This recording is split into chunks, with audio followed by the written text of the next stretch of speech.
I want to speak about the ongoing and increasingly urgent efforts to avoid default and reduce our deficit. Right now, the House of Representatives is still trying to pass a bill that a majority of Republicans and Democrats in the Senate have already said they won't vote for. It's a plan that would force us to relive this crisis in just a few short months, holding our economy captive to Washington politics once again. In other words, it does not solve the problem, and it has no chance of becoming law. What's clear now is that any solution to avoid default must be bipartisan. It must have the support of both parties that were sent here to represent the American people, not just one faction. It will have to have the support of both the House and the Senate. And there are multiple ways to resolve this problem.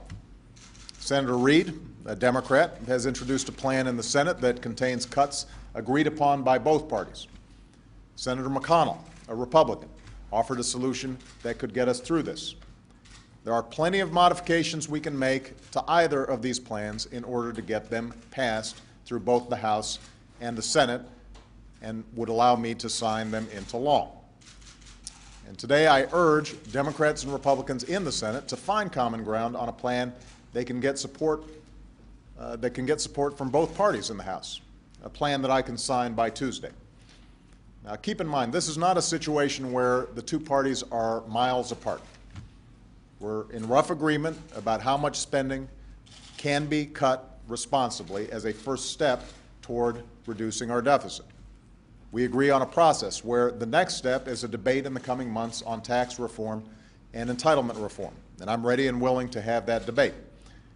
And if we need to put in place some kind of enforcement mechanism to hold us all accountable for making these reforms, I'll support that too if it's done in a smart and balanced way.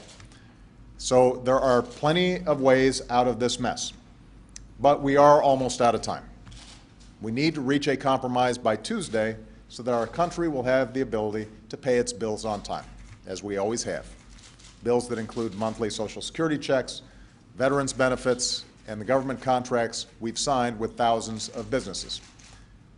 Keep in mind, if we don't do that, if we don't come to an agreement, we could lose our country's AAA credit rating.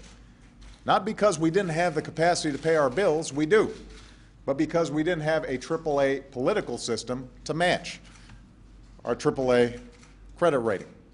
And make no mistake, for those who say they oppose tax increases on anyone, a lower credit rating would result potentially in a tax increase on everyone in the form of higher interest rates on their mortgages, their car loans, their credit cards, and that's inexcusable.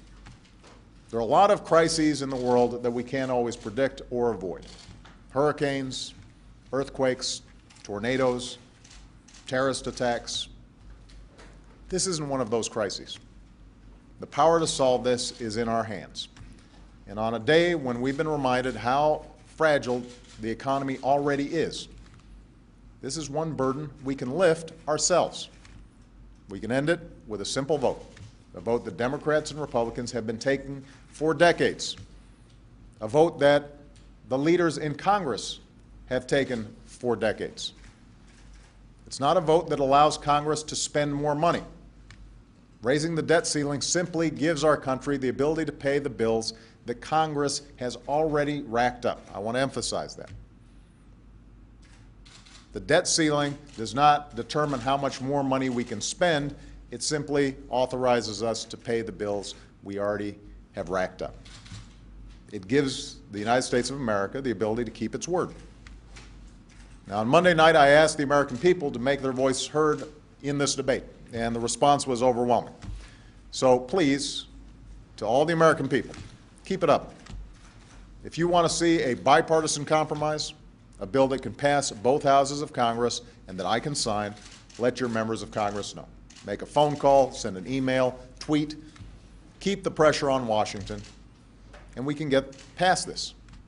And for my part, our administration will be continuing to work with Democrats and Republicans all weekend long until we find a solution. The time for putting party first is over. The time for compromise on behalf of the American people is now. And I'm confident that We can solve this problem. I'm confident that we will solve this problem. For all the intrigue and all the drama that's taking place on Capitol Hill right now, I'm confident that common sense and cooler heads will prevail. But as I said earlier, we are now running out of time. It's important for everybody to step up and show the leadership that the American people expect. Thank you.